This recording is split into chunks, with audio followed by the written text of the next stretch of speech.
രാവിലെ നമ്മൾ ദിറാബ് എന്ന് പറയുന്ന സ്ഥലത്തു നിന്ന് വണ്ടി എടുത്തു. കൂട്ടുകാരെ നമസ്കാരമുണ്ട്. ട്രക്കിൻ്റെ ഒരു പുതിയ വീഡിയോയുമായി നിങ്ങളുടെ അടുത്തേക്ക് വരികയാണ്. വീഡിയോ ഫുള്ളായിട്ട് കാണുക. ട്രക്ക് ഓടിക്കുന്ന എല്ലാവർക്കും പ്രയോജനപ്പെടുന്ന ഒരു വീഡിയോ ആണ്. അപ്പോൾ കഴിഞ്ഞ രാത്രിയിൽ ഞാൻ രാത്രി 2 മണിയായപ്പം റിയാദ് പാർ ചെയ്തു. ദിറാബ് എന്ന് പറയുന്ന സ്ഥലത്ത് വന്ന് കിടന്നിറങ്ങി. രാവിലെ 10 മണിക്ക് വണ്ടി എടുത്തു. അപ്പോൾ ഇവിടെ നിന്ന് നമ്മൾ ഇനിയും രാത്രി 10 മണി വരെ വണ്ടി ഓടിക്കും. ജിദ്ദയിലേക്ക് പോവുകയാണ്. അപ്പം രാത്രി 10 മണി വരെ ഓടിക്കും. അപ്പോൾ ഏകദേശം ഒരു 12 മണിക്കൂർ ഡ്രൈവ് ചെയ്യും. അതിനകത്ത് ഒരു 2 മണിക്കൂർ റെസ്റ്റ് ഉണ്ട്. അപ്പോൾ രാത്രി 12 മണി വരെ എത്ര കിലോമീറ്റർ നമുക്ക് കവർ ചെയ്യാം, ഏത് സ്ഥലം വരെ നമുക്ക് കവർ ചെയ്യാമെന്ന് ഈ വീഡിയോയിൽ നമുക്ക് നോക്കാം. നമുക്ക് കിലോമീറ്റർ ഒന്ന് നോട്ട് ചെയ്യാം. 117690. ഓക്കെ, ഇനി രാത്രി 10 മണി വരെ എത്ര കിലോമീറ്റർ ആയെന്ന് നമുക്ക് നോക്കാം. അങ്ങനെയെങ്കിൽ നമുക്കൊരു 10 മണിക്കൂർ കൊണ്ട് അല്ലെങ്കിൽ 12 മണിക്കൂർ കൊണ്ട് ഒരു സ്പീഡ്, വണ്ടിയുടെ ട്രക്കിൻ്റെ സ്പീഡ് 70, 75, 80, എല്ലായിടത്തും 80 ഓടിക്കാനൊക്കത്തില്ല. ആ ഒരു സ്പീഡിൽ പോയാൽ എത്ര കിലോമീറ്റർ കവർ ചെയ്യാമെന്നുള്ള വീഡിയോ ആണ്. ആദ്യമായിട്ട് നിങ്ങളെൻ്റെ വീഡിയോ കാണുന്നെങ്കിൽ ഒന്ന് സബ്സ്ക്രൈബ് ചെയ്തേക്കണേ. അതുപോലെ കൂട്ടുകാരിലേക്ക് ഷെയറും ചെയ്യണം. അതുപോലെ എനിക്ക് ഫേസ്ബുക്ക് പേജും ഉണ്ട്, ഡോക്ടർ ഡ്രൈവിംഗ് സിബി, അതും ഒന്ന് ഫോളോ ചെയ്യണേ. അപ്പോൾ ഈ വീഡിയോയിൽ നമുക്ക് പല സ്ഥലങ്ങളും നമുക്ക് കവർ ചെയ്യാൻ പറ്റും. എല്ലാം കാണിച്ചില്ലെങ്കിൽ ചില മെയിനായിട്ടുള്ള സ്ഥലങ്ങളൊക്കെ നമുക്ക് ഈ വീഡിയോയിൽ കാണാൻ പറ്റും. അതുപോലെ റെസ്റ്റ് ചെയ്യുന്ന സ്ഥലങ്ങളും പെട്രോൾ പമ്പിലും അങ്ങനെയൊക്കെയുള്ള സ്ഥലങ്ങളും നമുക്ക് കാണാൻ പറ്റും. ഇനിയും ജിദ്ദയ്ക്ക് ഒരു 900 സംതിങ് കിലോമീറ്റർ ഉണ്ട്. അപ്പോൾ നാളെ രാവിലെ ജിദ്ദയിൽ എത്തത്തുള്ളൂ. രാത്രി ഒരു 10 മണിയൊക്കെ ആകുമ്പോഴത്തേന് പിന്നെ റെസ്റ്റ് ചെയ്യും. പിന്നെ രാവിലെ 5 മണിയാകുമ്പോൾ വണ്ടി എടുക്കും. പിന്നെ സ്പീഡ് നമുക്ക് ഹൈവേയിലൊക്കെ 80 പക്ഷെ എല്ലായിടത്തും നമുക്ക് 80 ഓടിക്കാനൊക്കത്തില്ല. ചിലപ്പോൾ 70 ആവും ആ സ്പീഡ്, 75 ആവും. പിന്നെ 80 നമ്മൾ ഓടിക്കും. നമ്മുടെ കൂട്ടുകാരൊക്കെ ചോദിക്കാറുണ്ട്, പിന്നെ ഒരു ദിവസമൊക്കെ എത്ര മണിക്കൂർ ട്രക്ക് ഓടിക്കുമെന്ന്. ഓക്കെ, അപ്പം നമുക്കൊരു 10-12 മണിക്കൂറൊക്കെ ട്രക്ക് ഓടിക്കാം. അതിനകത്തൊരു 2 മണിക്കൂർ നമുക്ക് റെസ്റ്റ് ചെയ്യണം. അപ്പോൾ അങ്ങനെ റെസ്റ്റൊക്കെ ചെയ്ത് നമ്മൾ ഓടിക്കാമെങ്കിൽ എത്ര കിലോമീറ്റർ നമുക്ക് കവർ ചെയ്യാമെന്നുള്ളത് നമുക്ക് മനസ്സിലാവും. അപ്പം ലോങ് ഓടുമ്പം 10,000-1500 കിലോമീറ്ററൊക്കെ ഓടുമ്പം നമ്മൾ നല്ല പോണക്ക് വണ്ടി ഓടിച്ചില്ല എങ്കിൽ, അല്ലെങ്കിൽ നല്ല കിലോമീറ്റർ കവർ ചെയ്തില്ലെങ്കിൽ നമുക്ക് 3-ാം പക്കം ലോഡ് ഇറക്കാൻ ഒക്കത്തില്ല. ഇപ്പോൾ ദമാമിൽ നിന്ന് ഞാൻ തിരിച്ചതാണ്. ഇന്നലെ ഒരു 6 മണി ആയപ്പം ദമാമിൽ നിന്ന് തിരിച്ചു. പിന്നെ റിയാദൊക്കെ രാത്രി ഒരു പാർ ചെയ്തു. 2 മണിയായപ്പം ദിറാബ് എന്ന് പറയുന്ന സ്ഥലത്ത് വന്നു, റെസ്റ്റ് ചെയ്തു. പിന്നെ രാവിലെ ബ്രേക്ക്ഫാസ്റ്റ് കഴിച്ചതിന് ശേഷം ഒരു 10 മണിക്ക് ശേഷം അവിടുന്ന് വണ്ടി എടുത്തു. അപ്പോൾ നമുക്ക് എല്ലായിടത്തും നിർത്തി ഓടിച്ചാൽ നമുക്ക് കാര്യങ്ങൾ നടക്കത്തില്ല. കണ്ടിന്യൂ നമുക്ക് ഇരിക്കണം. 3-4 മണിക്കൂർ നമ്മൾ കണ്ടിന്യൂ ഇരിക്കും. അത് കഴിഞ്ഞ് ഇറങ്ങി ഒരു ചായയൊക്കെ ഇട്ട് കുടിക്കും. പിന്നെ ഒരു 2 മണിയാകുമ്പോഴത്തേന് ഒന്ന് ഭക്ഷണം കഴിക്കും. പിന്നെ 2 മണിക്കൂർ റെസ്റ്റ് ചെയ്യും. ചൂടൊക്കെ അല്ലയോ, വണ്ടിക്ക് റെസ്റ്റ് കിട്ടും. പ്രത്യേകിച്ച് വണ്ടിയുടെ ടയറിനൊക്കെ നല്ല റെസ്റ്റ് കൊടുക്കണം. ഈ ചൂട് ഇപ്പോൾ സൗദിയിൽ കൂടുതലാണ്. അപ്പം ടയറിനൊക്കെ റെസ്റ്റ് കൊടുക്കാതെ ലോഡുമായിട്ട് പോയാൽ ടയറും ചിലപ്പോൾ പൊട്ടിപ്പോവും, ബ്ലാസ്റ്റ് ആവാം.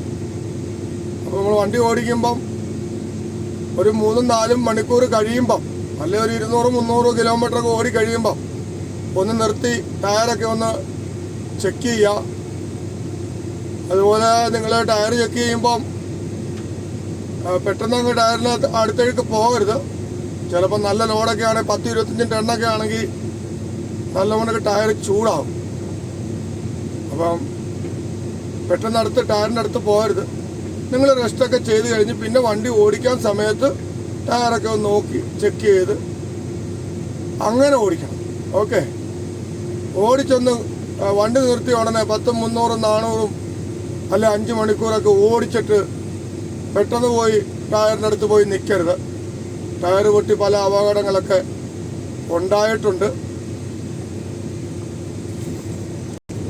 ഈ റോഡ് റൈറ്റിലോട്ട് നമുക്ക് ട്രക്കിന് മമനുമാണ്, ട്രക്ക് പോകാനൊക്കത്തില്ല.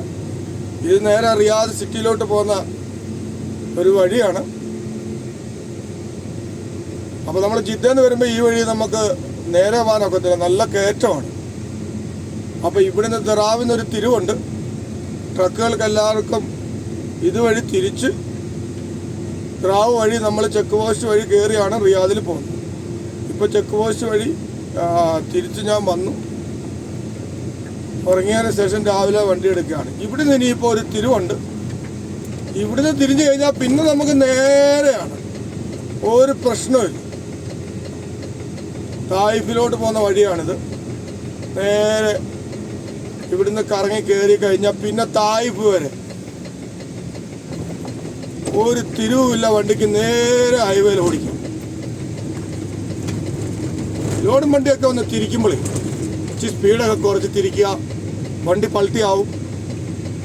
സിത്താര ആണെങ്കിലും അതുപോലെ സത്തയാണെങ്കിലും നല്ല ലോഡൊക്കെ ഉണ്ട്. അല്ലെങ്കിൽ ഹൈറ്റുള്ള ലോഡാണ്, വെയിറ്റുള്ള ലോഡാണ്. ഈ വലിയ ട്രെയിനിങ്ങൊക്കെ ഒന്ന് ഗിയറൊക്കെ മാറ്റി 5ാമത്തെ ഗിയറിലോ 6ാമത്തെ ഗിയറിലോ, അത് നിങ്ങളുടെ ലോഡ് അനുസരിച്ചാണ്. എന്തുമായാലും പെതുക്കെ തിരിച്ചെടുക്കുക. ഓക്കെ, ഇനിയിപ്പോൾ നമ്മൾ നേരെ കയറി. ഇനിയിപ്പോൾ ഇവിടുത്തെ സ്പീഡ് 80 ഇനി അങ്ങോട്ട് ഹൈവേയുടെ സ്പീഡ് ട്രക്കിന് മാക്സിമം 80, കാറിനൊക്കെ 120, ചിലടത്ത് 140, അങ്ങനെ അങ്ങോട്ട് പോകും.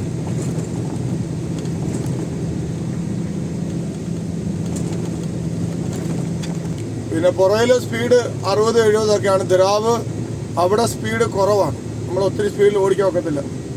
2 ട്രാക്ക് റോഡാണ്. ഇവിടെ ഇപ്പം പിന്നെ കുഴപ്പമില്ല, 4 ട്രാക്ക് 3 ട്രാക്കൊക്കെ ഇവിടെ ഉണ്ട്. അപ്പോൾ നമ്മൾ ഏകദേശം സ്പീഡ് പിടിച്ചു. വണ്ടിയുടെ 70 ഇനിയിപ്പോൾ അത് 80 പോകും. ഇവിടെ ആണ്ട് ബോർഡൊക്കെ എഴുതിയിട്ടുണ്ട്. സ്പീഡ് 140 കാറ്, 100 ബസ്, ട്രക്കിന് 80. അപ്പോൾ ഇപ്പം നമ്മുടെ വണ്ടി ഏകദേശം 80 അടുക്കാറായി. ഇനിയിപ്പോൾ 8ാമത്തെ ഗിയർ ഇട്ടിട്ട് അങ്ങനെ അങ്ങോട്ടങ്ങ് പോകും. ഇപ്പോൾ ഓടുന്നത് 8ാമത്തെ ഗിയറിലാണ്. പിന്നെ നമുക്ക് ഓവർടേക്ക് ചെയ്യാനൊക്കത്തില്ല കേട്ടോ. ഈ ഓവർടേക്കൊക്കെ ചെയ്യുമ്പോൾ സൂക്ഷിക്കണം ഇവിടെ. അതുകൊണ്ടാണ് ഞാൻ പറഞ്ഞ ഇടയ്ക്ക് സ്പീഡ് 70 വണ്ടികളൊക്കെ ലൈൻ പിടിച്ച് പോകുമ്പം നമുക്ക് പെട്ടെന്ന് ഓവർടേക്ക് ചെയ്ത് കയറാനൊക്കത്തില്ല. ഇവിടെ CID ഒക്കെ ഉണ്ട്. പുറകിൽ അവരുടെ പ്രൈവറ്റ് വെഹിക്കിളായിരിക്കും, നമ്മളറിയത്തില്ല. കാറിൽ വന്ന് ട്രാക്കൊക്കെ ചേഞ്ച് ചെയ്ത് ഓടിച്ചാൽ, ട്രാക്ക് മാറിയ നല്ലൊരു എമൗണ്ട് 1000, 1500 അവർക്ക് തോന്നുന്ന 3000, അതൊക്കെ അവരുടെ ഇഷ്ടമാണ്. ചിലപ്പോൾ 500, 1000 ഒക്കെയാണ് ഓവർടേക്ക് ചെയ്ത് കഴിഞ്ഞാൽ ഇവിടെ കിട്ടുന്ന ചലാൻ. പിന്നെ റിയാദിൻ്റെ ഭാഗത്തൊക്കെ ഓവർടേക്ക് ചെയ്യുന്നത് ദമാം റോഡിലാണെങ്കിൽ ഒരു 3000 ഒക്കെ ഓവർടേക്ക് ചെയ്ത് കഴിഞ്ഞാൽ 3000 റിയാലൊക്കെ നമുക്ക് ചിലപ്പം പെനാൽറ്റി വരും. അതുകൊണ്ട് എവിടെ ആയാലും ഓവർടേക്ക് ചെയ്യരുത്. ഫ്രണ്ടിൽ ഓടുന്ന വണ്ടി എന്തായാലും കേടായി സ്പീഡ് കുറച്ചാൽ പോകുന്നെങ്കിൽ നമുക്ക് നോക്കി 4 വശമൊക്കെ നോക്കി നമ്മൾ ഓടിച്ച് ഓവർടേക്ക് ചെയ്യണം. ഇപ്പം പോകുന്ന എല്ലാ വീഡിയോയും നമുക്ക് കവർ ചെയ്യാനൊക്കത്തില്ല, വീഡിയോയുടെ ലെങ്ത് കൂടും. ആണ് കൂട്ടുകാർ, ഇവിടുത്തെ ഈ മണ്ണൊക്കെ നമുക്ക് ശ്രദ്ധിച്ചാൽ നമുക്ക് മനസ്സിലാവും. ഇവിടുത്തെ മണൽ പോലുള്ളതല്ല, ഇവിടുത്തെ മണ്ണാണ്. ഈ മിക്കവാറും സൗദിയിൽ എല്ലായിടത്തും അങ്ങ് പൊടി മണൽ. എന്നാൽ ഇവിടെ അത് ഒരുമാതിരി കൃഷിക്ക് അനുയോജ്യമാവുന്ന ഒരു മണ്ണാണ്. ചുവന്ന മണ്ണുകളാണ് ഇവിടെ. കൃഷിയൊക്കെ ഉണ്ട് ഇവിടെ. ഈ ഭാഗത്തൊക്കെ ഫാം ഹൗസ്, കൃഷി, ഈത്തപ്പഴത്തിൻ്റെയൊക്കെ കൃഷി ഒത്തിരി ഉണ്ട് ഈ സ്ഥലത്തൊക്കെ. ഞാൻ ഇവിടെ വരുമ്പോൾ ഞാൻ വിചാരിച്ച സൗദിയിലൊക്കെ കൃഷിയില്ല, എല്ലാം മരുഭൂമിയാണ്. പിന്നെ ഇവിടെ വന്നപ്പോഴാണ് മനസ്സിലായത് സൗദിയിൽ ഇഷ്ടം പോലെ കൃഷി സ്ഥലവും അതുപോലെ ഇഷ്ടം പോലെ അതുപോലെ വെജിറ്റബിളൊക്കെ ഇവിടെ ഉൽപ്പാദിപ്പിക്കുന്നുണ്ട്. പിന്നെ ഓടിക്കുമ്പോൾ തീരെ അങ്ങ് സ്പീഡ് കുറയ്ക്കരുത്. 75-80 എന്ന് പറഞ്ഞ് കട്ടയ്ക്ക് നിൽക്കണം. അല്ലെങ്കിൽ നമുക്ക് 10 മണിക്കൂർ കൊണ്ട് ഒത്തിരി കിലോമീറ്റർ ഒന്നും കവർ ചെയ്യാൻ ഒക്കത്തില്ല. അതുകൊണ്ട് ഇങ്ങനെ 75-80 ഇങ്ങനെ പിടിച്ച് നിൽക്കണം. ഇവിടെ പിന്നെ പെട്രോൾ പമ്പൊക്കെ നല്ല സെറ്റപ്പാണ്. അത്യാവശ്യം നമുക്ക് പെട്രോൾ പമ്പിലൊക്കെ വണ്ടി പാർക്ക് ചെയ്യാം. പെട്രോൾ പമ്പിലേ വണ്ടി പാർക്ക് ചെയ്യാവൂ കേട്ടോ. ഈ തുടക്കക്കാരൊക്കെ ഇവിടെ സൗദി വന്ന് ഓടിക്കുമ്പോൾ അവിടെ ഇവിടെയും പാർക്ക് ചെയ്യരുത്. അവർ വന്ന് ഫോട്ടോ എടുത്തുകൊണ്ടങ്ങ് പോകും. അതുകൊണ്ട് പെട്രോൾ പമ്പിൽ മാത്രം പാർക്ക് ചെയ്യാം. പിന്നെ പെട്രോൾ പമ്പിൽ നമുക്ക് അത്യാവശ്യം കുളിക്കാനൊക്കെ നല്ല സൗകര്യമുണ്ട്. നമുക്ക് കുളിക്കാം, അത്യാവശ്യം തുണി 1-2 ഉണ്ട് കഴുകി എടുക്കാം. അങ്ങനെയൊക്കെ ഉള്ള നല്ല സുവിധയാണിവിടെ. ഇപ്പം നല്ലൊരു കയറ്റം വരുന്നുണ്ട്. താഴെ നമ്മൾ കട്ടയ്ക്ക് പിടിക്കണം. ട്രാഫിക്കില്ലെങ്കിൽ അങ്ങ് കയറിപ്പാ. 75-80 അങ്ങ് കയറിപ്പാ. കാര്യം ഇന്ന് വണ്ടിക്കകത്ത് ലോഡ് കുറവാണ്. ഒരു 12 ടണ്ണേ ഉള്ളൂ ഇന്ന് നമ്മുടെ സിത്താരയ്ക്കകത്ത്. കണ്ടെയ്നറൊക്കെ ഒന്ന് പമ്മും. കാര്യം കണ്ടെയ്നർ ഫുൾ കണ്ടെയ്നർ ആണെങ്കിൽ ഫ്രണ്ടിൽ കണ്ടെയ്നർ പോകുന്നുണ്ടോ, ഫുള്ളാണെങ്കിൽ ഒരു 20-25 ടണ്ണ് അതിൽ കാണും. ഏരിയൊക്കെ വരുമ്പോൾ അവന്മാരൊന്ന് പമ്മും. പിന്നെ നമ്മൾ നോക്കി അങ്ങ് കയറും. ഇല്ലെങ്കിൽ പിന്നെ കുറേ നമ്മുടെ സ്പീഡ് കുറയും. ഇപ്പം 80 ഉണ്ട്, കയറ്റം തുടങ്ങി. അതുകൊണ്ട് ഇവിടെ വല സൈഡിൽ കൃഷി കാണുന്നുണ്ടോ, ഈത്തപ്പഴത്തിൻ്റെ കൃഷിയൊക്കെ ഉണ്ട് വല സൈഡ്. മണ്ണൊക്കെ നിങ്ങൾക്ക് കണ്ടാൽ അറിയാം, ചുമന്ന മണ്ണ. ഇവിടെ അവനൊന്ന് പമ്മുന്നുണ്ട്. ഒന്ന് നോക്കി 4 സൈഡും നോക്കി ഒന്ന് കയറണം, അല്ലാതെ പറ്റത്തില്ല. പിന്നെ ഇവനൊക്കെ ആക്ട്രസൊക്കെ എന്ന് പറഞ്ഞാൽ കുഴപ്പമില്ല കേട്ടോ. അങ്ങ് കയറിക്കോളും. അത്യാവശ്യം 80 അങ്ങ് കയറി പോകും. 8ാമത്തെ ഗിയറിൽ ലോഡ് കുറവാണ്. 25 ടണ്ണൊക്കെ ആണെങ്കിൽ കയറത്തില്ല കേട്ടോ.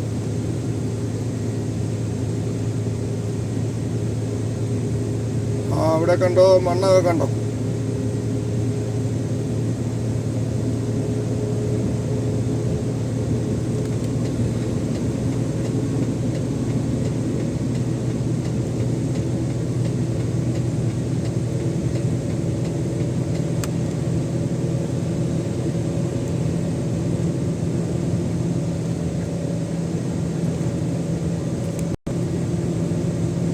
ഇരുമ്പ് റോഡും ഒക്കെ ആയിട്ട് പോകുന്നുണ്ട്. ഇനിയിപ്പോൾ അവൻ്റെ കാര്യം എങ്ങനെയാണെന്ന് അറിയത്തില്ല. നമ്മളിപ്പോൾ 80 പിടിക്കുകയാണ്. നമ്മുടെ വണ്ടി പിന്നെ ലോഡ് കുറവായതുകൊണ്ട് 12 ടണ്ണാണെന്ന് ഞാൻ പറഞ്ഞില്ലയോ. 80 അങ്ങ് പിടിക്കുകയാണ്. 8ാമത്തെ ഗിയർ കയറുന്നുണ്ട്, കുഴപ്പമില്ല. അപ്പോൾ കൂട്ടുകാരെ, ഇതിപ്പോൾ കണ്ടിന്യൂഷൻ ചെയ്യാനൊക്കെ വീഡിയോ. അപ്പം ഇതിൻ്റെ കണ്ടിന്യൂഷൻ 1-2 വീഡിയോ കാണും. രാത്രി 10 മണി വരെ 1-2 വീഡിയോ കാണും. 3 വീഡിയോ എങ്കിലും കവർ ചെയ്യാം. അപ്പോൾ ഈ വീഡിയോ ഞാനിവിടെ സ്റ്റോപ്പ് ചെയ്യാണ്. അടുത്ത മീസാൻ വരുന്നുണ്ട്. ഓക്കെ, 10-12 മിനിറ്റ് വീഡിയോ ആയി. ഒത്തിരി ആയിക്കഴിഞ്ഞാൽ പിന്നെ നിങ്ങൾക്ക് കാണാൻ ഒക്കത്തില്ല, അത് പിന്നെ ലോങ് ആവും. ഓക്കെ, അപ്പോൾ ഫുള്ള് സപ്പോർട്ട് ചെയ്യാം നിങ്ങൾ. ഇതിൻ്റെ 2ാമത്തെ പാർട്ട് അടുത്ത ദിവസം ഇടുന്നതായിരിക്കും. ഓക്കെ, അപ്പോൾ നിങ്ങൾ 2ാമത്തെ പാർട്ട് കാണുക. അപ്പം നന്ദി, നമസ്കാരം.